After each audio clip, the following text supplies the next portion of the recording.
Finding a job is hard enough, but even when you find one, you're still not out of the woods. And this is what I live like, I think many other people, and probably you. Because how can I have a job, full-time job, and still can't afford to rent a decent apartment? Well, one of the problems is that society is made for couples and family, not for single people. And society has changed so much in just the last 10 years. Let me tell you a story.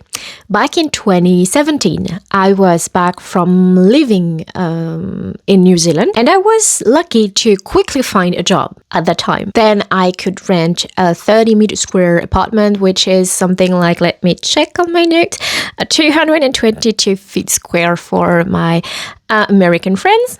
So that was my studio. I really loved it. It was really great. I only have one room with a kitchen and the bathroom, but I really enjoyed it. I had a balcony and it was kind of cool. I didn't stay there very long because I had a new opportunity to have something bigger with a roommate. But that's another story. So since then, I've moved a couple of times. I changed jobs also a couple of times, but at some point I got injured. My shoulder got injured, so I had to just quit my job. I was working with babies. It was too risky for me and the babies to carry them, so I had to stop. And this is how I ended up moving back with my mom again. So it's been 2 years since, and I live in a very small studio, which is actually next to the house she lives in. So I have the bare necessities in this place, and I won't show you because it's really packed and messy because I need to put everything in a very small space. And I found the only wall with nothing on it, which is the wall where my bed is. And I'm actually sitting on my bed right now to record this video. So yeah, and all my life, like 90% of my stuff is packed in boxes and stored in my mom's garage. Luckily, last year I could find a stable, full-time job in a pretty cool environment with a very good team. The only issue is that I'm paid minimum wage. Just to be clear, it's pretty common here in France, like 10% of the population lives with less than 2,000 euros per month. I think it's something like that. And for my job, it's kind of what I'm supposed to be paid. So I'm not underpaid, it's like this. So here's the problem. Since 2017, the minimum wage has increased, and I think, if I remember well, that I earned 200 euros more than 9 years ago. However, rent has doubled. Even if 30 meter square is pretty small, but still decent for me, I still cannot afford it. Let me explain quickly why it's very complicated to afford rent for an apartment in a house. You need to earn 3 times this amount of money, okay? Except that now to rent a 30 meter square apartment, I need to double what I was paying at that time. And if I double this rent and triple this rent, I do not earn that much money.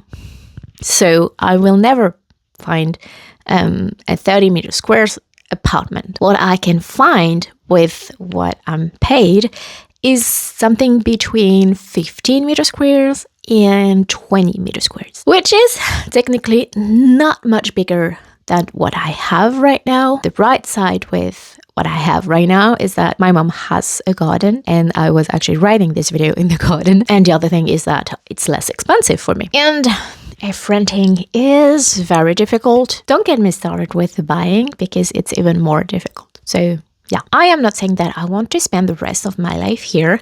Obviously, I don't want to because it's too small, and even though we don't live in the same space with my mom, I think we both need our own space to live in. But I do understand the struggle to rent something decent when you only have one revenue. And I also know that many millennials are in the same situation. But after all, I think that we're all the lucky ones to have someone to go back to in this kind of situation, losing a job, breaking up, going through divorce, whatever your situation is. That's why I do not want to complain about the situation, because I know that I'm lucky enough to have a roof over my head right now. Well, I could ask for a raise, okay? But the thing is that I've been in the company for less than a year, so I won't be able to ask for a raise right now. And even if I get one later, it won't be enough to still rent something, because I will be very grateful for a raise. That means that I do a good job, so I'll be happy. But I cannot wait on this raise to be able to afford housing. So what's the next step? Oh yeah, and one other thing that we do not do in France is just when you have a full-time job, you cannot really have a part-time job also. You can have 2 part-time jobs, but a full-time job and a part-time job doesn't really work because of how many hours you're allowed to work within a week. So yeah, I cannot do more than, I could, but it would be very difficult to look for a job saying that, oh, I do have a full-time job. They would say, why do you need a part-time job? So yeah, it's not a solution here in France. So yeah, the next step. So you know the saying that says, work smarter, not harder. Well, I've been working harder for the past 10 years and definitely not the right solution. So let's work smarter and revive this YouTube channel and try to monetize it. I am not looking for the 10Ks or 100Ks followers at the very beginning. I'm looking to see if what I want to share with you is interesting enough, is helping you enough. So you can follow my stories and experiences. So that is the very first step. And of course, if I get to hit the 1,000 followers and the 4,000 hour watch, is it 4,000? I think it is. That would be amazing at the very beginning, because even if it's a small amount, that could still help. If I manage to do it, you probably might be able to do it too. Also, I don't want to gatekeep anything when it's about living solo, but also how to improve financially your life when you're solo. Because yes, it's not easy when you are the only one paying for everything.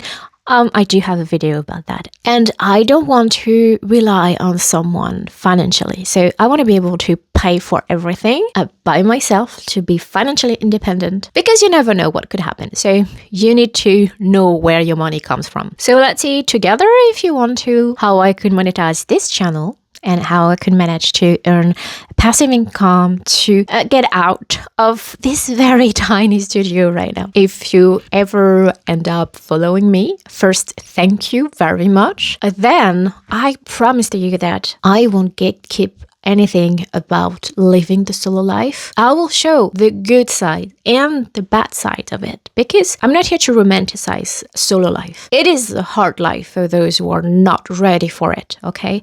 I'm not saying that everything is going to be perfect and you're going to be happy right away. It might take some time for you. And I won't gatekeep anything about my journey on YouTube, because this is part of living solo, earning my own money to achieve goals, like obviously buying a house, because renting is not an option. If you want to stay here, there's no gatekeeping here. So if you enjoyed this video, please leave me a thumb up, and I'll see you in the next one. Bye bye.